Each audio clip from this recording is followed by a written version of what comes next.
Pembayaran secara cash on delivery atau COD ini menjadi pilihan banyak sekali orang saat belanja online. Nah, sebagai pembeli kita harus paham betul tata cara melakukan pembayaran COD agar tidak terjadi kesalahpahaman antara penjual, pembeli, serta kurir.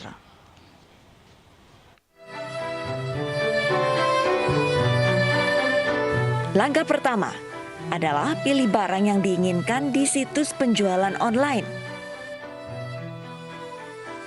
Masuk ke menu metode pembayaran. Di sana ada beberapa metode pilihan pembayaran. Pembayaran COD serta jasa pengiriman. Tunggu kurir datang.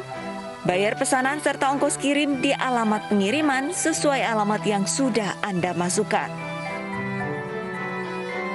Sebelum melakukan pembelian, Anda sebagai pembeli harus paham aturan COD karena bisa jadi aturan setiap situs penjualan online berbeda. Siapkan uang tunai sebelum kurir datang. Pastikan Anda berada di rumah atau alamat pengantaran barang. Jika Anda harus keluar rumah di waktu pengantaran, titipkan uang pembayaran pada keluarga di rumah. Selamat berbelanja!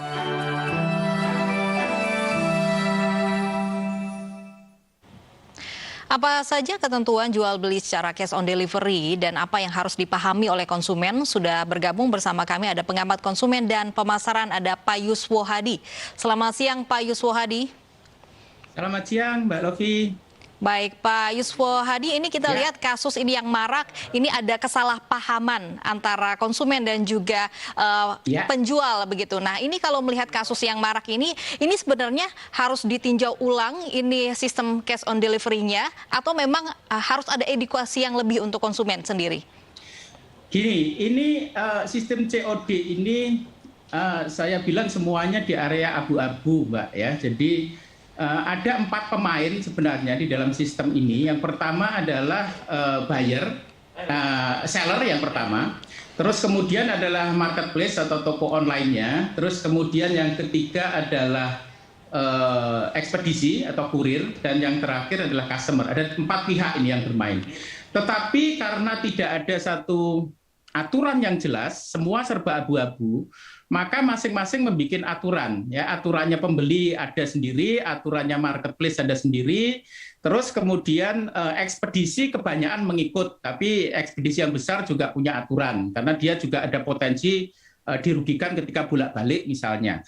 Terus kemudian customer juga nggak mau kalah gitu ya, dia punya hak gitu. Ketika dia beli, tetapi apa yang dijanjikan oleh produsen ini tidak sama dan dia buka bungkusnya, unboxing, kemudian nggak sesuai, otomatis sebagai konsumen kan marah juga gitu. Ya, jadi ada 4 kepentingan yang masing-masing itu benar juga gitu, dan mereka punya kepentingan masing-masing gitu. Makanya mesti harus ada pihak ketiga.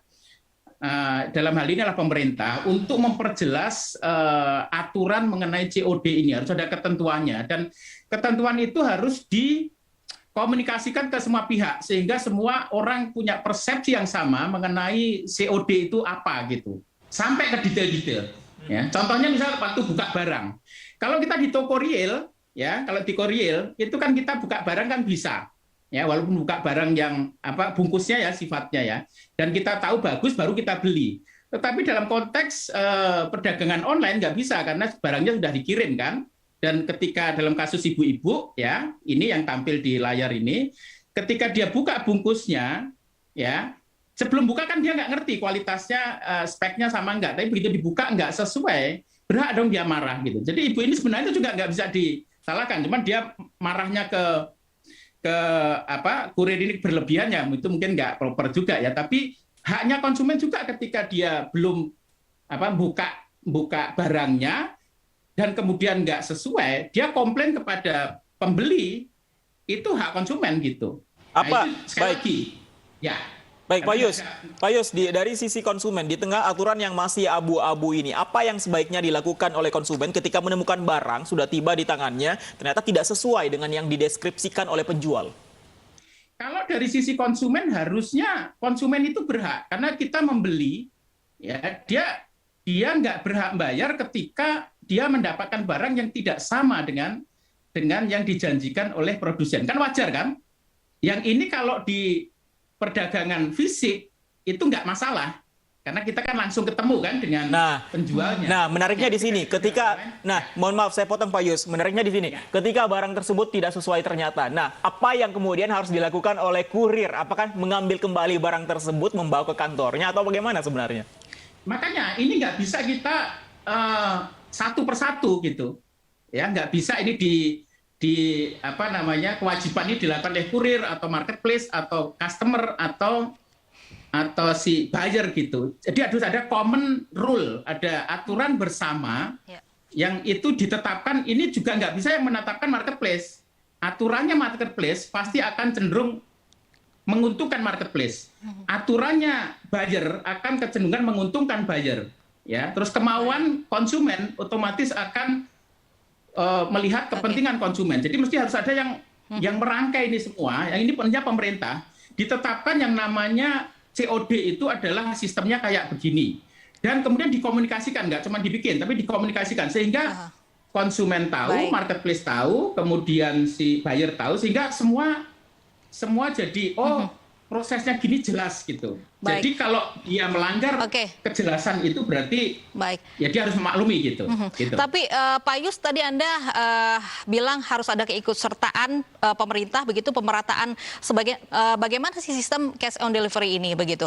Tapi kalau kita lihat ini sebenarnya sistemnya jika memang ada ketidaksesuaian konsumen ini bisa mengembalikan barangnya tapi tidak ke kurirnya begitu. Ada juga, apakah ini juga Anda melihat ada edukasi yang kurang untuk para konsumen ini?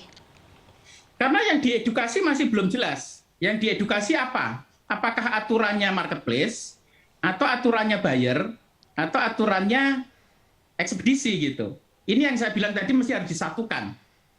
Karena aturan itu yang banyak terjadi sekarang adalah aturannya marketplace gitu.